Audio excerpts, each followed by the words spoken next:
Umwaka wa 2026 usize amateka adasanzwe mu ruganda rw'umuziki wo guhimbaza Imana mu Rwanda. Wabayemo ibirori bishimishije n'inkuru z'urukundo zikora ku mitima y'abaririmbyi n'abakozi b'Imana batandukanye bafashe icyemezo cyo guhamya urukundo rwayobowe n'Imana.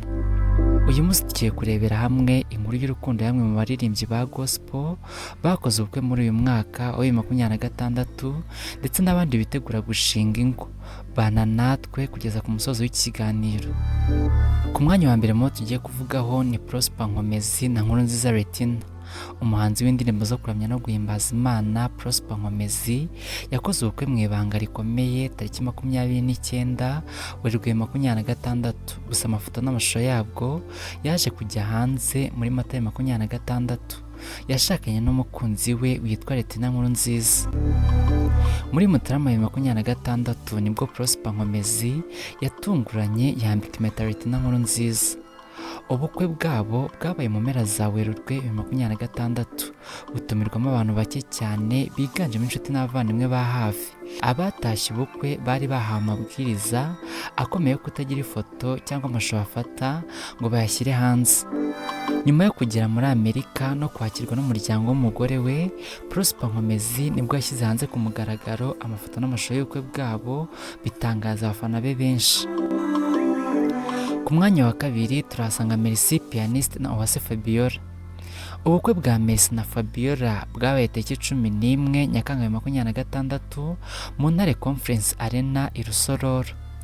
Ubu bukwe ntabwo bwatunguranye kuko bwaje bwuzuza icyemezo cy'imyaka 10 yose mu rukundo rwabo rwatangiye na 2016 igihe Fabiola yabaga hafi ya Merci mu bihe bikomeye by'ubuzima bwe. Mbere yuko basezerana imbere y'Imana babanje guhamya umubano wabo muri leta mu kwezi kwa Kamena 2026. Ibirori byabo byabaye umwanya wo guhimbaza Imana binyuze mu mbyino z'igisirimba, aho Merci yatunguye umugore we amuririmbira indirimbo y'urukundo ikora ku mutima, naho Fabiola asuka amarira y'ibyishimo. Mu gikorwa cyakoze ku mitima ya benshi, Merci yahaye icyubahiro gikomeye Papi Clever, amwambika umudari w'ishimwe nka se mu buryo bw'umwuka n'umuntu wazamuye impano ye yo gucuranga piano no kwibyaza umusaruro. Ku mwanya wa gatatu turasanga Kega na Sara. Umuramyi Kega uzwi cyane muri El Shaddai Choir no mu ndirimbo ze zakunzwe cyane nka Sinakurekura na Inzira, yarushinze n'umukunzi we Sara mu birori bidasanzwe n'ibyishimo. Kega yagize ati, kera nasabaga Imana kuzaba umugore mwiza imbere n'inyuma. Imana yarabikoze irenzaho. Kwitwa umugabo bitera ishema, cyane cyane kwitwa umugabo wawe. Nyuma y'iminsi mike bakoze ubukwe, Kega yahise asohora indirimbo nshya yise yari yarabitubwiye yo gushimira Imana no gushimangira urukundo rwe na Sara. Mu bukwe bwabo habaye ibirori bikomeye, harimo n'aho umuramyi Josh Ishimwe yabatunguye akabaririmbira indirimbo gakondo. Ku mwanya wa kane turahasanga Serukiza Esther na Mutware.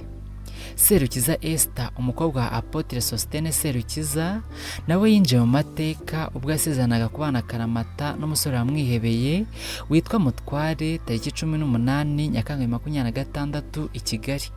Esther avuka mu muryango w'abahanzi n'abaririmbyi bakomeye mu ndirimbo zo guhimbaza Imana. Abana bose bo kwa Serukiza bazamukiye mu muryango w'abaririmbyi wa Alarm Ministries. Murumuna we Serukiza Ingabire Siana ni umwe mu bagezweho kandi bafite amajwi meza cyane muri iri tsinda rya Alarm Ministries. Mukuru we Serukiza Grace we yashakanye na Mvugirahetsiye muri 2024. Mbere yuko bakora ubukwe, Esther na Mutware basangije abayoboke babo amashusho y'urugendo rwabo, harimo n'aho batembereye muri pariki y'Akagera.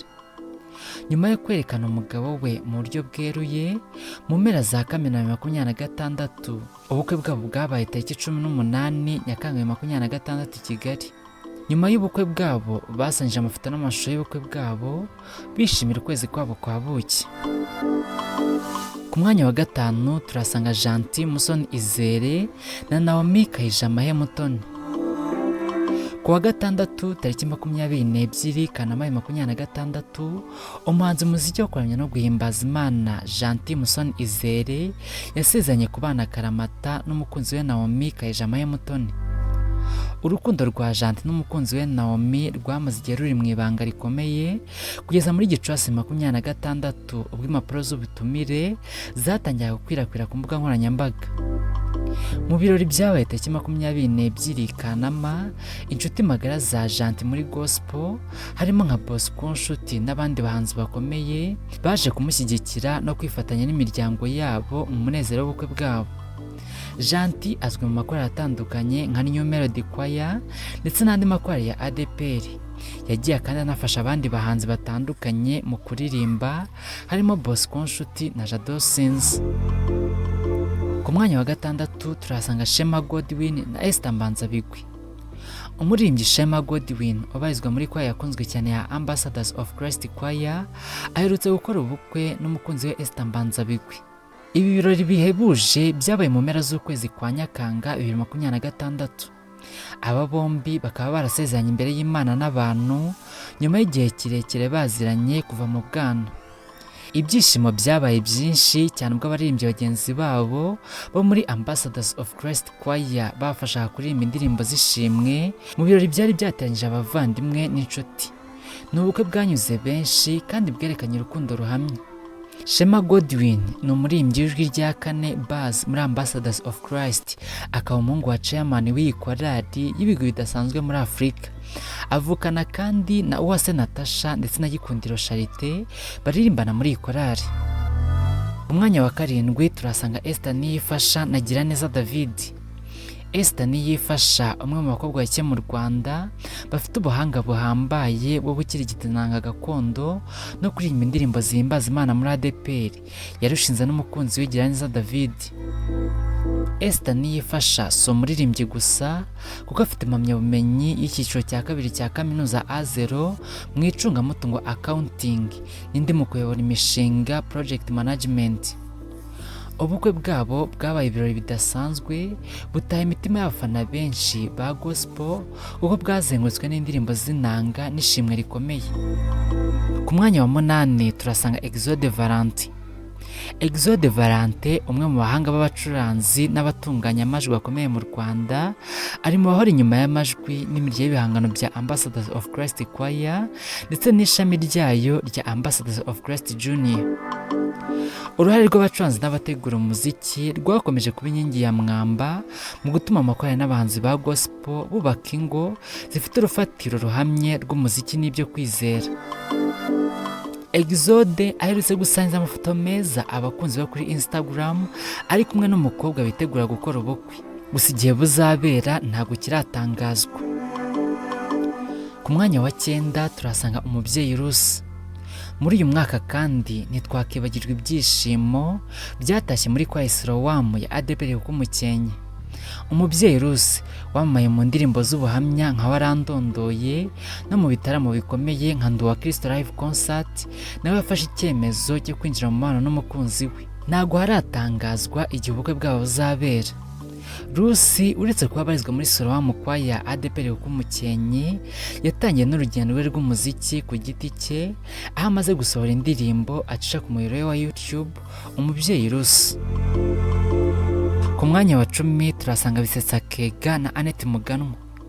Umusore Bisetsa Kega uzamutse vuba mu muziki wo kuramya no guhimbaza Imana mu Rwanda azwi cyane mu ndirimbo nka Mwuka Wera yakoranye na Kado Irakoze, Ijambo ryanjye ni Yego na Nshinjwa Kugukunda yakoze ku mitima ya benshi ku mbuga nkoranyambaga nka TikTok na YouTube.